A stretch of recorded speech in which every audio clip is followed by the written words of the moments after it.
এই ଶୀତୁଆ ସନ୍ଧ୍ୟାରେ ଘରେ ଯଦି ଫୁଲକୋବିର ପକୋଡ଼ା ଟିକେ ବନିଲା ତାହେଲେ ବା ଆଉ କ'ଣ ଦରକାର। ଆପଣମାନେ ଫୁଲକୋବିର ପକୋଡ଼ା କେମିତି ବନାନ୍ତି?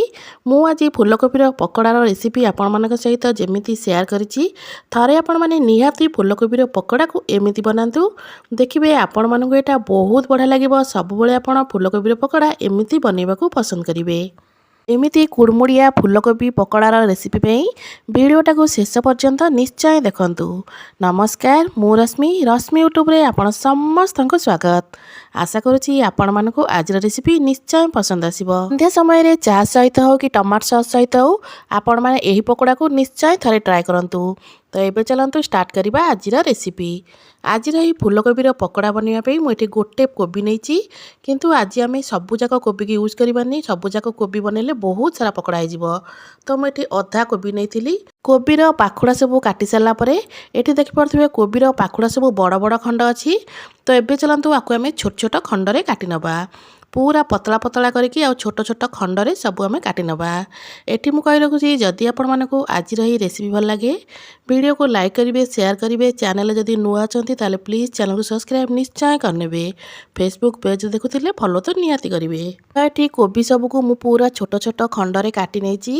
ସବୁଯାକ କୋବିକୁ ଏମିତି ପତଳା ପତଳା ଛୋଟ ଛୋଟ ଖଣ୍ଡରେ କାଟି ସାରିଲା ପରେ ତାକୁ ଗୋଟେ ବଡ଼ ଜାଗାକୁ ନେଇଯିବା। ଏବେ ସେଥିରେ ହାଫ୍ ଚାମଚ ଲୁଣ ଦେବା ଆଉ ପୁରା ଫୁଟା ପାଣି ଏଠି ମୁଁ ଦେଇଦେଉଛି। ପାଣି ଏତିକି ଦେବେ ଯେମିତିକି କୋବି ଆମର ପୁରା ବୁଡ଼ିକି ରହୁଥିବ। ତ ଏଠି ଫୁଟା ପାଣି ଦେଇଦେଇଥିଲି। ଫୁଟା ପାଣି ଦେଇସାରିଲା ପରେ ଆକୁ ଟିକେ ଆମେ ଗୋଳେଇ ନେବା। ଗୋଳେଇକି ଆକୁ ଛାଡ଼ିଦେବା 7ରୁ 8 ମିନିଟ୍ ପାଇଁ ଏମିତି ଗରମ ପାଣିରେ। ପର୍ଯ୍ୟନ୍ତ କୋବି ଆମର ଏମିତି ଗରମ ପାଣିରେ ପଡ଼ିକି ଅଛି। ଏବେ ଚାଲନ୍ତୁ ଗୋଟେ ମସଲା ବନେଇ ନେବା।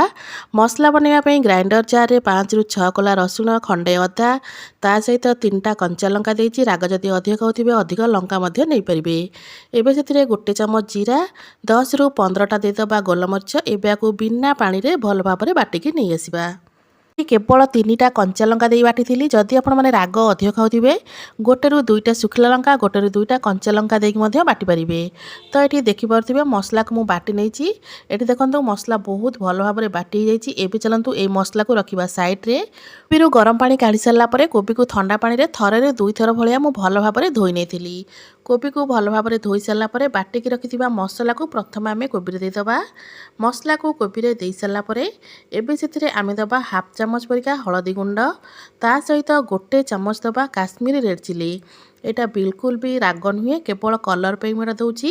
ଏଇଟା ଦେଲେ ବହୁତ ବଢ଼ିଆ କଲର୍ ଆସିଥାଏ। ଏବେ ଦେବା ହାଫ୍ ଚାମଚ ଧନିଆ ଗୁଣ୍ଡ, ତା ସହିତ ହାଫ୍ ଚାମଚ ଦେବା ଚାଟ୍ ମସଲା। ଚାଟ୍ ମସଲାରେ ବହୁତ ହିଁ ଚଟପଟା ଫ୍ଲେଭର୍ ଆସିଥାଏ।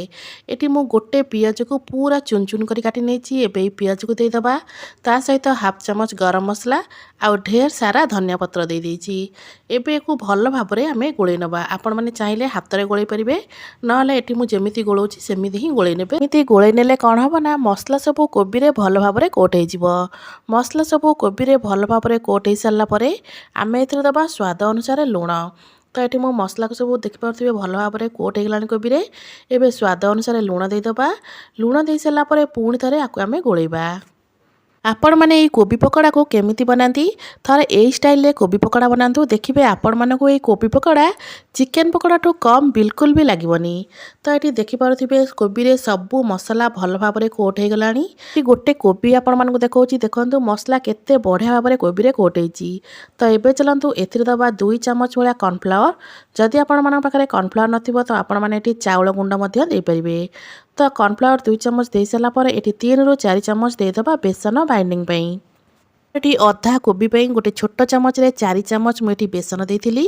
ଆପଣମାନେ ଯେତିକି କୋବି ନେବେ ସେହି ହିସାବରେ ବେସନକୁ କମ୍ ଅଧିକ କରି ଦେବେ।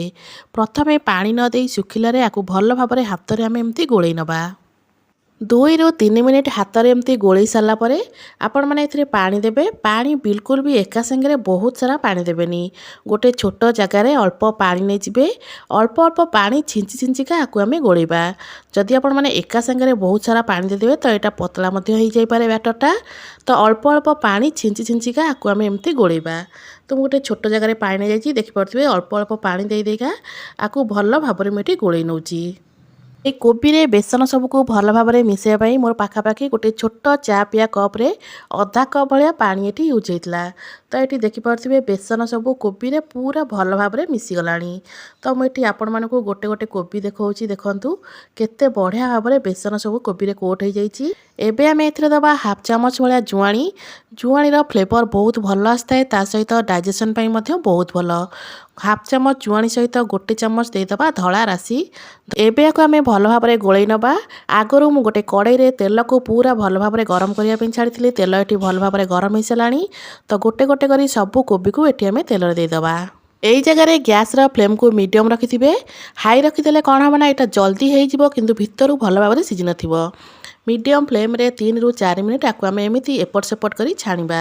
ଗୋଟେ ଥରରେ ଯେତିକି ପକୋଡ଼ା ଜାଗା ହେବ ବା ସେତିକି ପକୋଡ଼ା ଏଠି ଆମେ ଦେଇଦେବା। ଦେଇସାରିଲା ପରେ ଏବେ ଚାଲନ୍ତୁ ଆକୁ ଆମେ ପଲଟେଇବା। ତ 2 ରୁ 3 ମିନିଟ୍ ୟାକୁ ଆମେ ଏପଟ ସେପଟ କରି ପଲଟେଇ ସାରିଲା ପରେ ଦେଖିବେ ୟାର କଲର୍ ବହୁତ ସୁନ୍ଦର ଦେଖାଯିବ। ତ ଏଠି ଦେଖିପାରୁଥିବେ ପୁରା ଗୋଲ୍ଡେନ୍ ବ୍ରାଉନ୍ କଲର୍ ହେଇ ଆସିଲାଣି ପକୋଡ଼ା ଆମର ସବୁ। ତ ମୁଁ ଏଠି ଆପଣମାନଙ୍କୁ ଦେଖାଉଛି, ଦେଖନ୍ତୁ କେତେ ସୁନ୍ଦର ଦେଖାଯାଉଛି ପକୋଡ଼ା।